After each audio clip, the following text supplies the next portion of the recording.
So in this video, we're going to look at the different types of compression that are available to you, because there's not just one style of compression that you use on everything. There are really versatile compressors that you can use for a lot of things, but there's certain compressors that you would want to use for specific functions. And we're going to talk about the differences between those now. All right, so the first one we're going to look at is one of the first compressors that was ever invented. All right, this is the LA2A. It was originally developed as what's called a limiting amplifier for broadcast, for radio and things like that, just to limit the peaks as it went out of the radio station. But then recording studios got hold of them and started using them in recording albums, and the rest is history. So this is a tube style compressor. So basically, because of the way, or you might also hear it termed as an opto compressor, okay? Because of the way that it reacts in the tube, the attack time, so the time it takes for the compression to take place, is actually quite slow. So if you've got really transient material such as drums, really plucky guitars, percussion, things like that, this isn't the best compressor to control the dynamics of those, but it has a lot of character. So you can use it maybe in parallel mode or things like that to give your drums or that percussion line some character. But the main use for this compressor is for vocals and for bass, okay? So personally, I wouldn't use this one on drums unless you're using it more as an effect. Tends to react well to vocals and bass, particularly live bass guitar, but it can also be really good for synth basses and things like that. So there's not a lot of control that you have with this compressor. You've basically got an input gain, which is the amount of gain that's going into the compressor, and you've got peak reduction, which is the amount of compression that's actually taking place. And that's it. This is the Waves version, the CLA2A, so it's got a little bit more because obviously it's a plug-in. You can add a little bit more to it. But for the most part, that's the only two controls that you've really got here, okay? So that's the LA2A. Next up, we've got this style of compressor, which is called a variable mu compressor.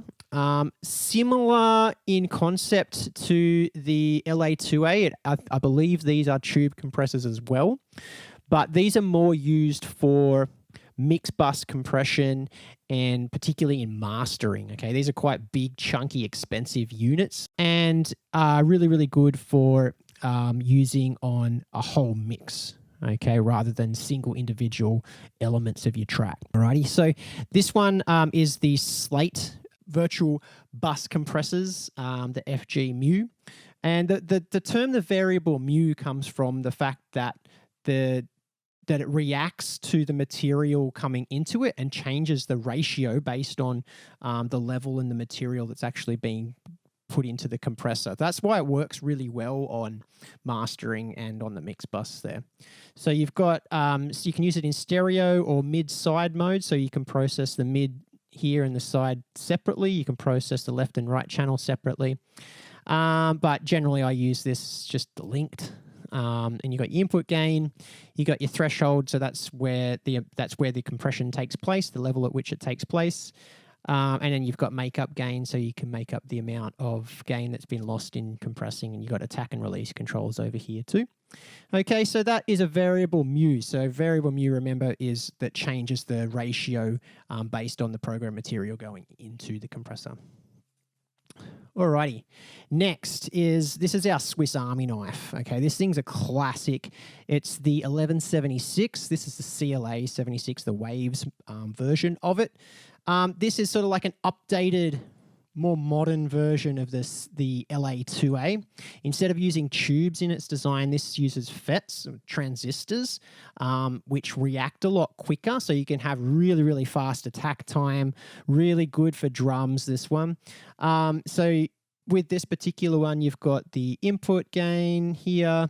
You've got your output control, so you can match the level that's going in and make up the gain after the compression's taken place.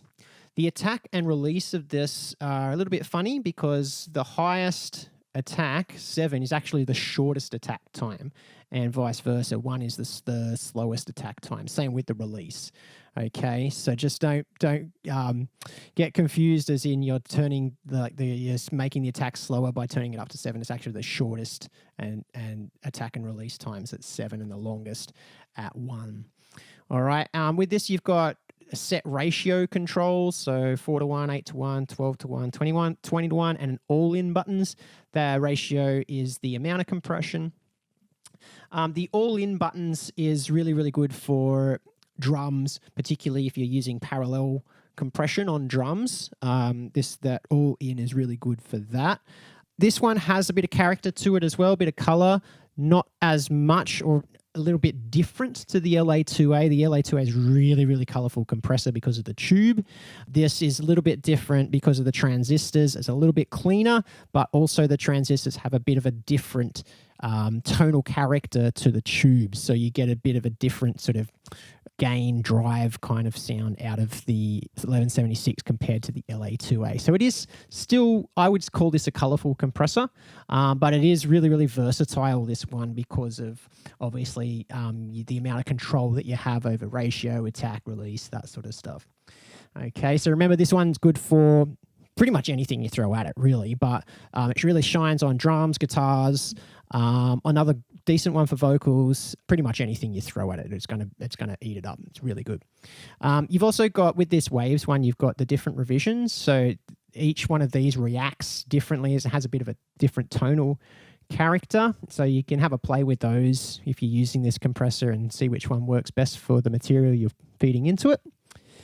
Okay, so that's the FET style compressors.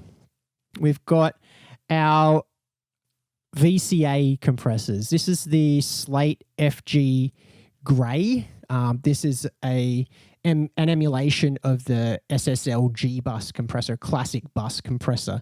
So in the name there, this one is really, really good for bus compression. So if you're using it either on your mix bus or for, say, on your drums, on your overall drum bus or your guitar bus or your synth bus or whatever, anything that you're sending a whole bunch of tracks to, it's really good for gluing things together. So VCA compressor, this one is, and you have a lot of control over the parameters here. You've got, your ratio is switchable all the way up to 10-1. You've got really good, you've got an auto release on this, which is really cool. So auto release is really good because it sort of measures the material coming in and sets the release based on what's coming into the compressors. Like that can be quite musical and can set up a bit of groove, particularly if you're using it on drums or on your mix bus. It just sort of adds a little bit more to the groove there. And this glues everything together. That's the Ableton version of this is called the glue compressor, I believe. Let me double check. If I just type in glue. Yeah, glue compressor. So if I load that up, that's basically an SSL G-Bus compressor made by Cytomic. So that's in Ableton. I can't remember which version they added it in, 9 point something. But yeah, it's a really, really good compressor for using on anything that you're throwing a lot of material at, so your buses and that sort of stuff. Okay, and last but not least, those are all modeled on hardware units. Okay, up until this point we're talking about compressors that are in hardware, and these are just software versions of those.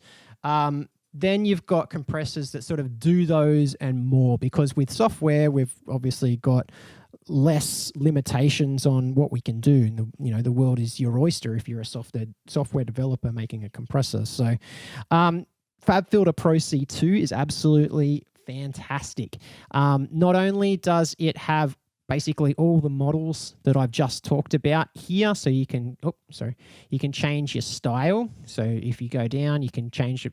Classic is 1176 style, Opto is our tube, LA2A. Mastering, so you've got your variable mu, you've got your bus style compression, and then you've got your clean, which is just a clean, crystal clear, really transparent compressor, just a workhorse that you can use pretty much anywhere you need to use compression. So this one is great. As you can see, it's got this big readout display here, and this red line will visually show you how much compression and what the compressor's doing. So it's really good for learning how compression works. So that's a bit about the different types of compressors that are available to you and the different purposes of those compressors. So I hope that helps, and I'll see you in the next video.